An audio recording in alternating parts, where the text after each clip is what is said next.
How many of you have had to fill out some sort of web form where you've been asked to read a distorted sequence of characters like this? Yeah. How many of you found it really, really annoying?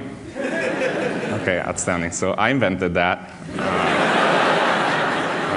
Or I was one of the people who did it. That thing is called a Captcha. And the reason is there is to make sure that you, the entity filling out the form, are actually a human and not some sort of computer program that was written to submit the form millions and millions of times.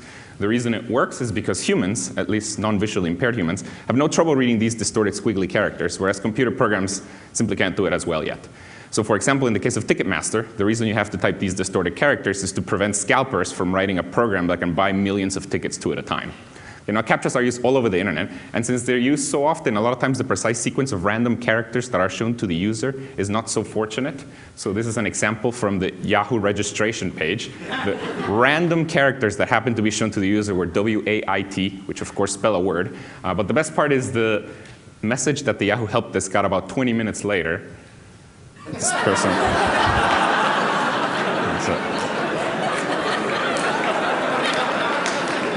Person thought they needed to wait. This, of course, is not as bad as this poor person who... Okay, now, Captcha project is something that we did here at Carnegie Mellon over 10 years ago, and it's been used everywhere. Let me now tell you about a project that we did a few years later, which is sort of the next evolution of Captchas, which is a project that we call reCAPTCHA, which is something that we started here at Carnegie Mellon, then we turned it into a startup company, and then about a year and a half ago, Google actually acquired this company. So let me tell you what this project started. Okay, so this project started from the following realization. It turns out that approximately 200 million Captchas are typed every day by people around the world. Okay? When I first heard this, I was quite proud of myself. I thought, look at the impact that my research has had. But then I started feeling bad. See, here's the thing. Each time you type a Captcha, essentially, you waste 10 seconds of your time. And if you multiply that by 200 million, you get that humanity as a whole is wasting about 500,000 hours every day typing these annoying Captchas. So then I started feeling bad. And then I started thinking, well, of course, we can't just get rid of Captchas because the security of the web sort of depends on them. But then I started thinking, is there any way in which we can use this effort for something that is good for humanity? So see, here's the thing. While you're typing a Captcha, during those 10 seconds, your brain is doing something amazing. Your brain is doing something that computers cannot yet do. So can we get you to do useful work for those 10 seconds? Another way of putting it is there's some humongous problem that we cannot yet get computers to solve, but that somehow we can split into tiny 10-second chunks such that each time somebody solves a Captcha, they solve a little bit of this problem. And the answer to that is yes, and this is what we're doing now. So what you may not know is that nowadays, while you're typing a Captcha, not only are you authenticating yourself as a human, but in addition, you're actually helping us to digitize books. Okay, so let me explain how this works. So there's a lot of projects out there trying to digitize books. Google has one, the Internet Archive has one, Amazon now with the Kindle is trying to digitize books. Basically the way this works is you start with an old book, like a physical thing. You've seen those things, right? Like a book? Okay. So you start with a book and then you scan it. Now, scanning a book is like taking a digital photograph of every page of the book. It gives you an image for every page of the book. This is an image with text for every page of the book. The next step in the process is that the computer needs to be able to decipher all of the words in this image. That's done using a technology called OCR, for optical character recognition, which takes a picture of text and tries to figure out what the text is in there. Now, the problem is that OCR is not perfect, especially for older books where the ink has faded and the pages have turned yellow. OCR cannot recognize a lot of the words. For example, for things that were written more than 50 years ago, the computer cannot recognize about 30% of the words. So what we're doing now is we're taking all of the words that the computer cannot recognize, and we're getting people to read them for us while they're typing a Captcha on the internet. Okay, so next time you type a Captcha, these words that you're typing are actually words that are coming from books that are being digitized that the computer couldn't recognize. And now, the reason we have two words nowadays instead of one is because you see one of the words is a word that the system just got out of a book. It didn't know what it was, and it's going to present it to you. But since it doesn't know the answer for it, it cannot grade it for you. So what we do is we give you another word, one for which the system does know the answer. Okay, we don't tell you which one's which, and we say, please type both. And if you type the correct word for the one for which the system already knows the answer, it assumes you're human. And it also gets some confidence that you typed the other word correctly. And if we repeat this process to like 10 different people and all of them agree on what the new word is, then we get one more word digitized accurately. So this is how the system works. And basically, since we released it about 3 or 4 years ago, a lot of websites have started switching from the old Captcha, where people wasted the time, to the new Captcha, where people are helping to digitize books. So for example, Ticketmaster, so every time you buy tickets on Ticketmaster, you help to digitize a book. Facebook, every time you add a friend or poke somebody, you help to digitize a book. Twitter, and about 350,000 other sites are all using reCAPTCHA. And in fact, the number of sites that are using reCAPTCHA is so high that the number of words that we're digitizing per day is really, really large. It's about 100 million a day, which is the equivalent of about 2.5 million books a year. And this is all being done one word at a time by just people typing CAPTCHAs on the internet.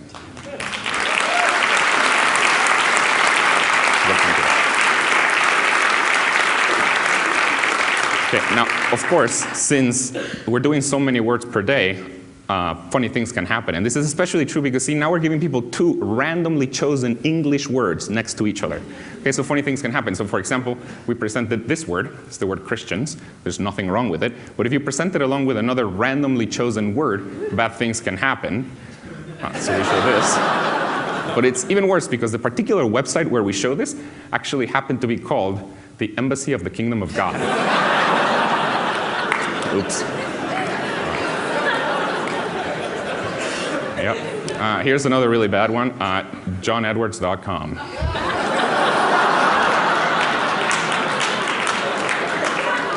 Okay, so we keep on insulting people left and right every day.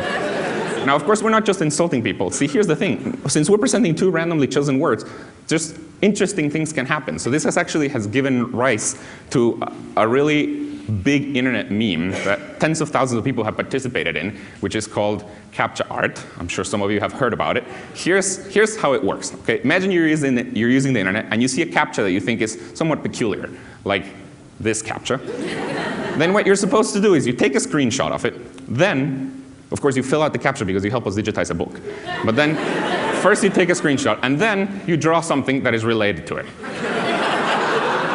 That's how it works.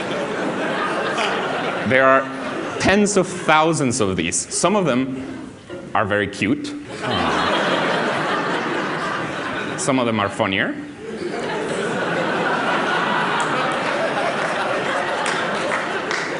And some of them, like paleontological schwizzle, they contain Snoop Dogg.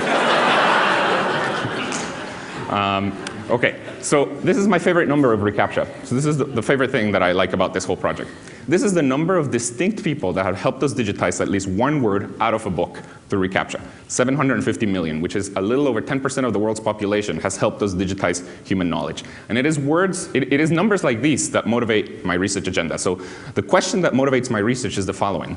If you look at humanity's large-scale achievements, these really big things that humanity has gotten together and done, like historically, like for example, building the pyramids of Egypt, or the Panama Canal, or putting a man on the moon, there's a curious fact about them, and it is that they were all done with about the same number of people. It's weird. They were all done with about 100,000 people.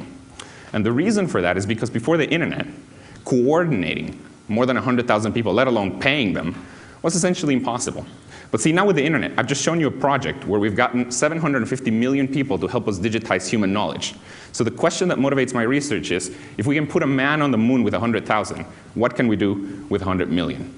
So based on this question, we've had a lot of different projects that we've been working on. Let me tell you about one that I'm most excited about. This is something that we've been sort of semi-quietly working on for the last year and a half or so. It hasn't yet been launched. It's called Duolingo. Since it hasn't been launched, shh.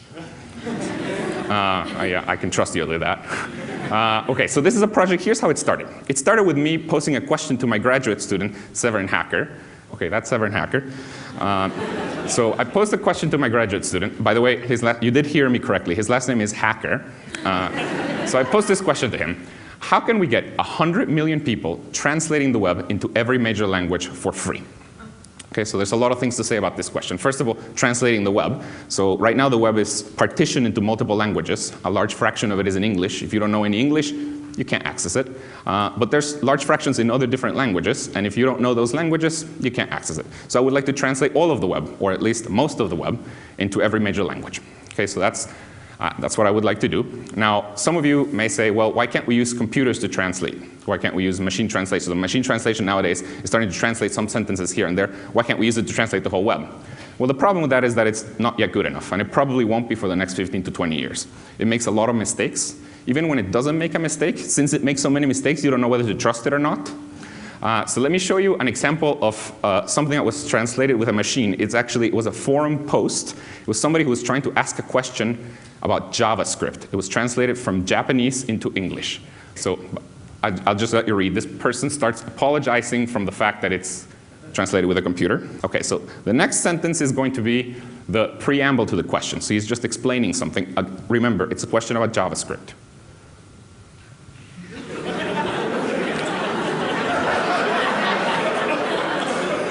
Okay. Then comes the first part of the question.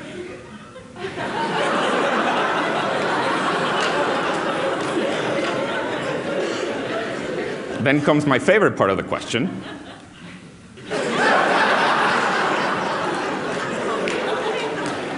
And then comes the ending, which is my favorite part of the whole thing.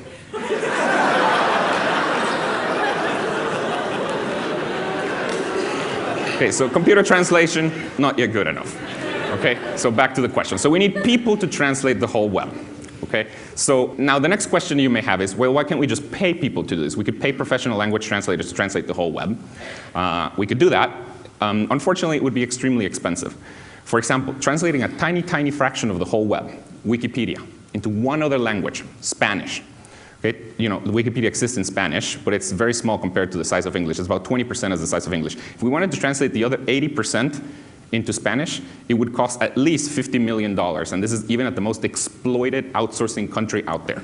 Okay? So it'd be very expensive. So what we want to do is we want to get 100 million people translate the web into every major language for free. Okay? Now, if this is what you want to do, you pretty quickly realize you're going to run into two pretty big hurdles, two big obstacles. Okay? The first one is a lack of bilinguals. Okay? So I don't even know if there exists 100 million people out there using the web who are bilingual enough to help us translate. Okay, that's a big problem. The other problem that you're going to run into is a lack of motivation. How are we going to motivate people to actually translate the web for free? Okay, this is normally, you have to pay people to do this, so how are we going to motivate them to do it for free?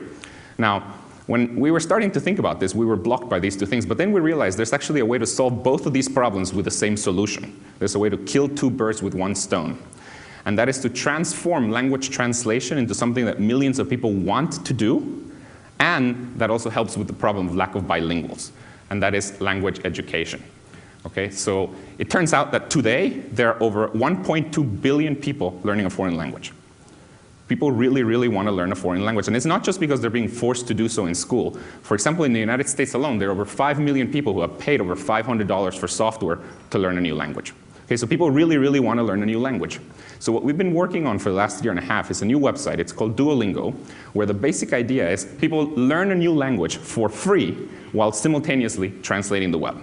And so basically, they're learning by doing. Okay, so the way this works is whenever you're just a beginner, we give you very, very simple sentences. There's, of course, a lot of very simple sentences on the web. We give you very, very simple sentences along with what each word means. Okay, and as you translate them and as you see how other people translate them, you start learning the language. And as you get more and more advanced, we give you more and more complex sentences to translate. But at all times, you're learning by doing. Okay, now the crazy thing about this method is that it actually really works. Okay, first of all, people are really, really learning a language. We're mostly done building it, and now we're testing it. People really can learn a language with it. And they learn it about as well as the leading language learning software. So people really do learn a language. And not only do they learn it as well, but actually it's way more interesting. Because you see, with Duolingo, people are actually learning with real content. As opposed to learning with made-up sentences, people are learning with real content, which is inherently interesting. Okay, the other thing, so people really do learn a language, but perhaps more surprisingly, the translations that we get from people using the site, even though they're just beginners, the translations that we get are as accurate as those of professional language translators, which is very surprising. So let me show you one example. This is a sentence that was translated from German into English. The top is the German. The middle is an English translation that was done by somebody who was a professional language translator who we paid 20 cents a word for this translation. And the bottom is a translation by users of Duolingo, none of whom knew any German before they started using the site. If you can see, it's pretty much perfect. Now, of course, we play a trick here to make the translations as good as professional language translators. We combine the translations of multiple beginners to get the quality of a single professional translator. Okay, now, even though we're combining the translations, the site actually can translate pretty fast. So let me show you, this is our estimates of how fast we could translate Wikipedia from English into Spanish. Remember, this is $50 million worth of value. Okay, so if we wanted to translate Wikipedia into Spanish, we could do it in 5 weeks with 100,000 active users, and we could do it in about 80 hours with 1 million active users. Since all of the projects that my group has worked on so far have gotten millions of users, we're hopeful that we'll be able to translate extremely fast with this project. Now, the thing that I'm most excited about with Duolingo is that I think this provides a fair business model for language education. So here's the thing. The current business model for language education is the student pays. And in particular, the student pays Rosetta Stone $500. That's the current business model. The problem with this business model is that 95% of the world's population doesn't have $500. So it's extremely unfair towards the poor. Okay, this is totally biased towards the rich. Now, see, in Duolingo, because while you learn, you're actually creating value.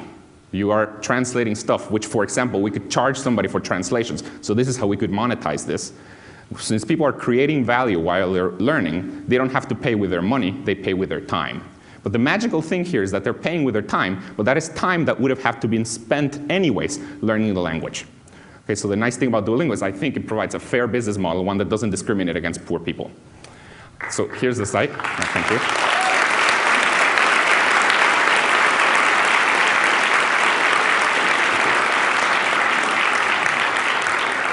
So here's the site. We haven't yet launched, but if you go there, you can sign up to be part of our private beta, which are probably going to start in about 3 or 4 weeks. But we haven't yet launched this Duolingo. By the way, I'm the one talking here, but actually Duolingo is the work of a really awesome team, some of whom are here. So thank you.